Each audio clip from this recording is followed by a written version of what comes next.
G'day, hi, and welcome. Another rainy day, and I thought I'd make. If I'm stuck inside, I might as well make videos and stuff like that. Okay, guitar sales around the have dropped around the world, I think, or something like that.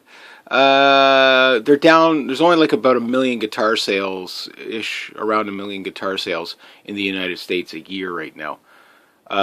Gibson, which you're looking at, for those who are going to ask, it's a 2007 Gibson SG61 reissue. Best guitar ever. I really love these things. These things brand new were about $1,900, okay? And they don't make this model anymore. They discontinue it for a while, and then people demand that it comes back, and it just keeps coming back but every time it does, it goes up quite a bit in price. Before this, back in the 90s, they had the 62 reissue, and similar looking guitar, a little bit different on the cuts, definitely different on the headstock, different kind of neck, but the 61 reissue was a very sought after guitar, still is. But the thing is Gibson guitars right now, they're going through, their sales are right down. And a lot of people don't realize, the argument was that because it's the same thing like back in the 90s with the turntables. Oh, well, turntables outsell guitars 10 to 1 or 20 to 1 or whatever it was. That's the end of the guitars. You know what I mean? Like, nobody's going to buy guitars anymore. Well, there's a lot of things that factor in. Video games. A lot of kids will pick up video games rather than guitars now. There's that, but the number one issue I don't think has it really anything to do with whether guitars are more popular now or less popular. I think it has everything to do with the economy. And now I don't want to get too political, especially on this channel. My political channel's the other channel that's already getting beaten up pretty bad by the algorithms and stuff like that. So, but economy has more to do with it. For example, if you look at Epiphone. Okay, Gibson bought out Epiphone in '92. Now, when they bought out Epiphone, okay, they took Epiphone to a different level, and they made Les Pauls, they made SGs, they made Flying V's, they made all the stuff that Gibson makes, but they had a different headstock. They were well-made guitars. They were made in Korea, most of them. I don't know where they're made now. And almost all the Epiphone guitars were under $500. Almost every one of them. Most of them were like in the $350 range. Okay, this is back in the 90s. Now you can get an Epiphone. The upper line Epiphones are nearly $1,500, which that's a lot of money. But if you look at, say, a typical Gibson, you might find a couple of models that are around $800, but everything really starts in the $1,000 plus range. $1,500, $1,400, $1,500 up is typically your average Gibson starting, and then you've got Gibsons that are Les Pauls that are $6,000 to $10,000. Now, $6,000 to $10,000 guitars are collector guitars or professional musicians that are making $1,000 a show, kind of thing. That's not the average person that's going to be buying those, but. That said, a $1,000 to $1,500 guitar is that's quite a stretch for most people these days. So I don't think guitars got any less popular, but I think a lot of people that are buying guitars are probably buying them used, and I don't think there's any measure of what the used guitar market's like. I think the used guitar market's always been big anyway. Like if you were to rather than look at guitar manufacturer sales. I bet you for every one brand new guitar that's sold, there's probably 100 that are sold out of like pawn shops and Craigslist, Kijiji, those type of thing. A lot of those guitars. For example, I did buy this out of a guitar shop along the McQuaid, but I bought it secondhand, and it was $1,600. It was $300 cheaper. It was like 2 years old when I bought it or whatever. I bought it in 2009. It was a 2007.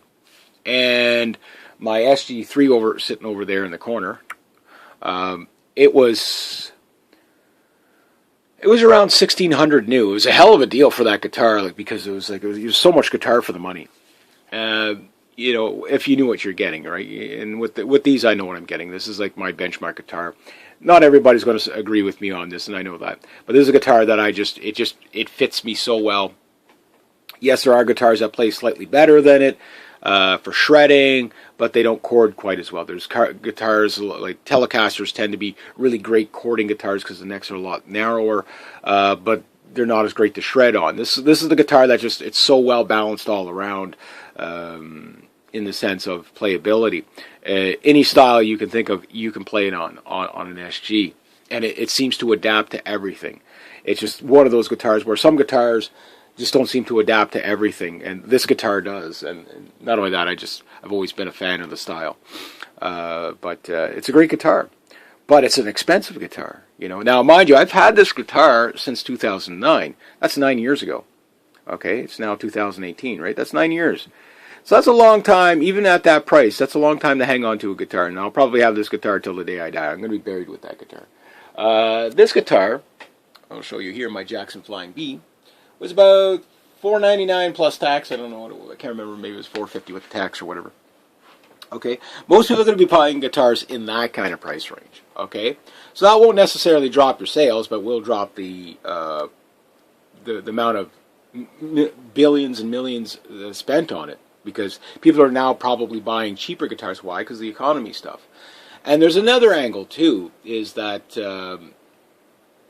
when people don't have disposable income, they tend to make do with what they got. Now, if you were lucky and you bought something like this, and this is what you have to make do with, well, that's probably, you're going to be okay with. You're going to be okay. We'll just say that. But there's another angle that a lot of people don't realize. Okay, buying, and I talked about this in other videos. People that buy like 5 cheap guitars like this. Now, this is a good guitar, don't get me wrong. It's a good beginner guitar. It's actually an okay intermediate guitar. It's a great jam night guitar. It's not so expensive that you're worried about losing it or whatever. It's a guitar that you're going to abuse and stuff like that. Guitars like this, not so much. But here's what happens when you buy a really good guitar that you really like, regardless of what it is. Well, when you buy a really good guitar, you stop buying cheap guitars. Why? Because the novelty of a cheap guitar wears off so fast. It just wears off so fast. It's like, okay, you buy it, you play it for 2 weeks, and then it just sits there collecting dust. And why? Because you just don't play it. Why? Because it just doesn't play like your good guitar. You know what I mean? So when a guy like me goes out and buys a cheap guitar, and the last guitar I bought was this guitar. After selling my G400 Epiphone, which I sold for $60, but that guitar owed me nothing. It was my jam night guitar. It got so abused, the neck was starting to warp on it. It owed me nothing, and it was a good sounding guitar. It played very good.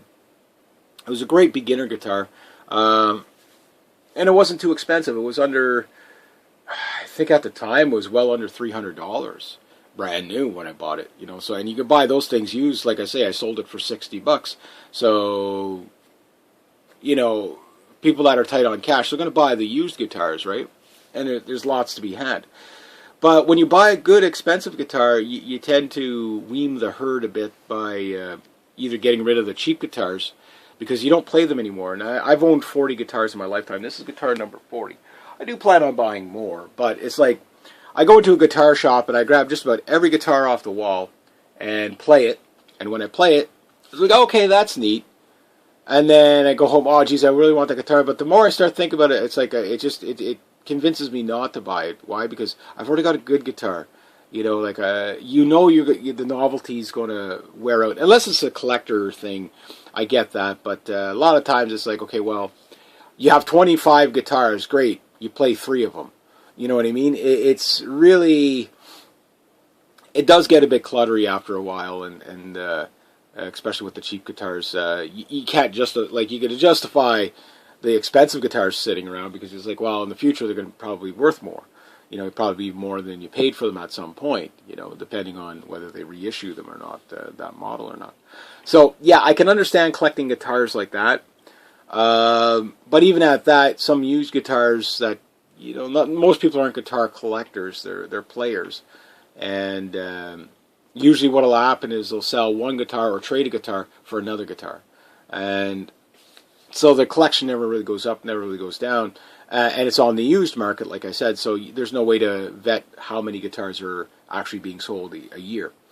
So I don't think it's going to be, guitar playing is going to go away anytime soon, because turntables and people are doing electronic music. Yes, there is people doing electronic music, but I think they're just adding. They're not. People that say, "Oh, well, there's electronic music now, so I'm going to sell my Gibson and do electronic music now." No, they're going to hang on to the. They're going to hang on to the. They're going to hang on to the cheap guitar like that, regardless. But yeah, I think that's what's affecting sales, is the economy more than anything.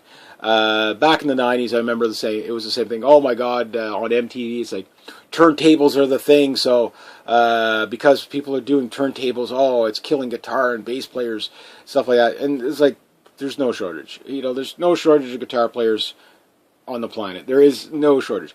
If you have an audition, okay, and you're a bass player, you could pretty much pick any band you want.